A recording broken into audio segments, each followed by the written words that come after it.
Hi, so this is my near 3-year review of my Model 3 long range 2021 model year.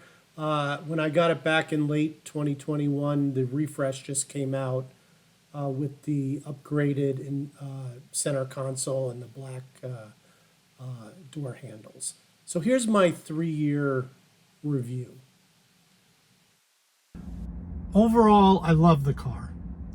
I tell anyone who's interested in getting a Tesla that I highly recommend them. They have their quirks, all EVs do. There's some compromises, but all in all, it's a joy and a thrill to drive this car. Every time I get in it, I have fun. I never tire of that acceleration. I mean, I have the long range, so it's not the performance, but I still get thrown back in my seat if I punch this car. The acceleration, even at high speeds, if you're, in a passing lane and you have to accelerate quickly, is still better than any internal combustion engine car I've driven. And I've had some nice BMWs. So that alone, to me, is worth the price of admission. If you're on the fence of getting a Tesla and you are into performance, you at least have to test drive them because they're just phenomenal.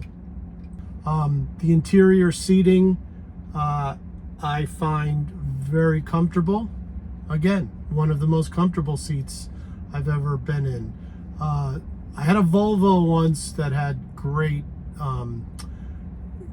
comfortable seats. These could use a little bit more side bolstering, but overall very comfortable. They're electric seats, so you can find the right the right feel. Also, I'm 6'1", but I sit very far back and lean back, and this gives me enough travel where I can have the seat back far enough where I'm comfortable, and I even have more room to play. So that I also give good marks. Now, I'm a tech guy, so I tend to like the technology on the screen, and once you learn that you can use voice commands for some features within the interior, that's a big plus. For instance, I can say open the glove box, and it just opened the glove box. So voice commands are really nice, as well as being able to tell it to, change the temperature, call somebody, go to Apple Music or Spotify. There's a lot of different commands that you can use via voice to help, eliminate having to search through the menu system on the screen. So that's sort of a way around having to dig a few menus deep for some commands. Now, some of the frustrations I've had with this car, again, activating windshield wipers and things like that, you now can use some shortcuts that have come with recent software updates that really help in that regard. So that's a positive now, but it was initially a negative. They've added some features through software updates, like pressing the right turn signal. Now the blind spot camera comes up and shows you that side of the car, and same if you hit the right side. So that's a major, I think, safety improvement. So now you can also see cars in your blind spot. You know, I think the auto wipers I've heard people complain about, and that's another area that could be improved. But overall, I keep it on auto all the time. Just know if you're going through a car wash, you want to turn that off. But I've learned that the hard way. There is a car wash mode, but I haven't used it. But I do know that that's a new feature as well. And you know, other complaints. You know, I wish the frunk had a better way of opening and closing the frunk. That's a little, you know, you pop it from the screen, and then even closing it, you kind of have to be careful and use two hands. You don't want to dent the hood, and it's kind of a not a natural close.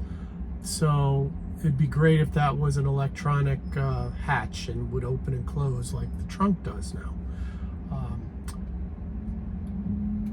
I also, even though I got the refreshed version of the Model 3, it didn't have heated steering wheel at the time.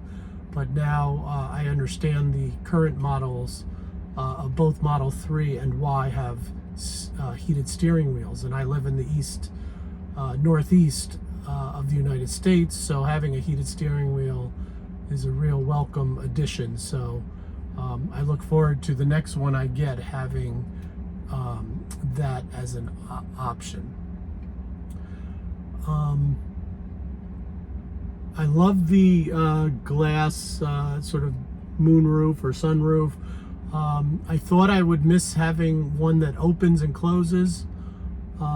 In the Model Y and X, they're fixed and they do not open.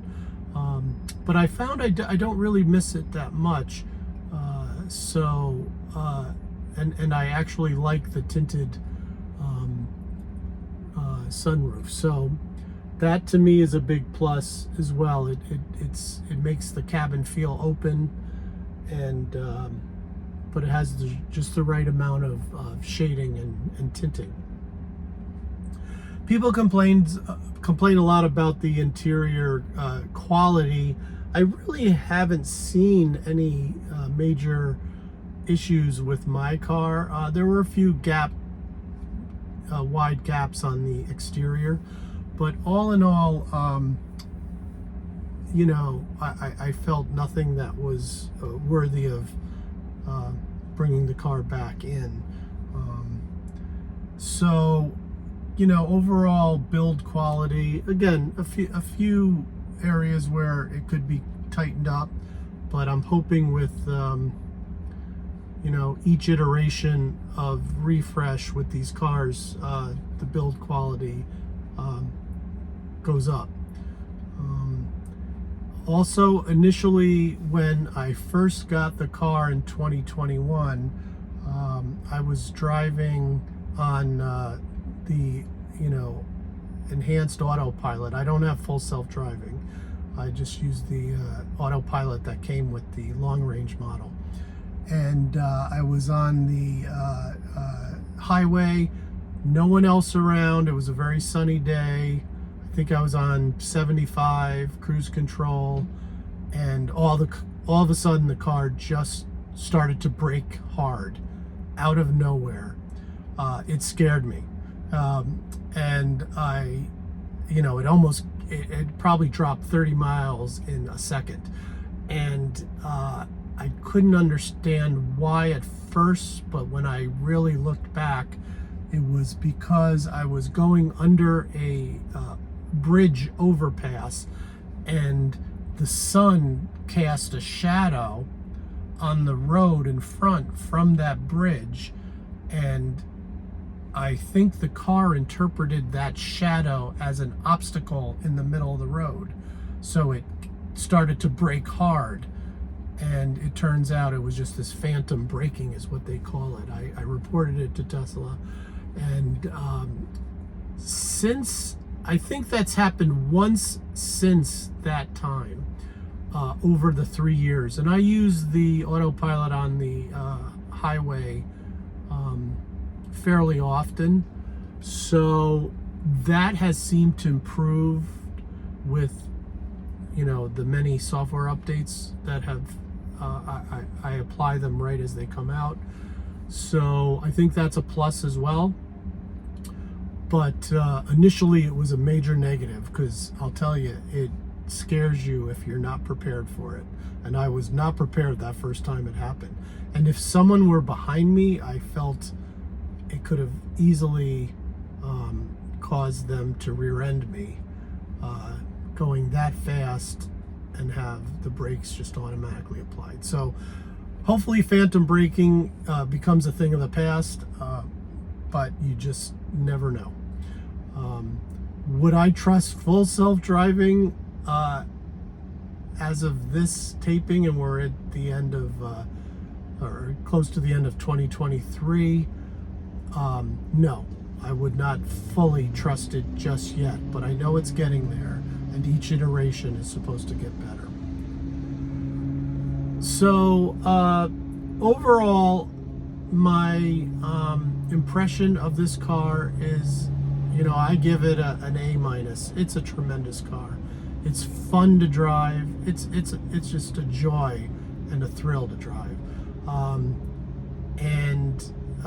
Again, the quality, I give it an overall positive. Yes, it could be better, but I'm also willing to be an early adopter with these EVs and understand what Tesla's trying to do, which is mass produce a very tech-heavy car, and they're still catching up to car manufacturers who've been around for a long time. So overall, I recommend them highly. Even after 3 years, I don't regret this purchase at all.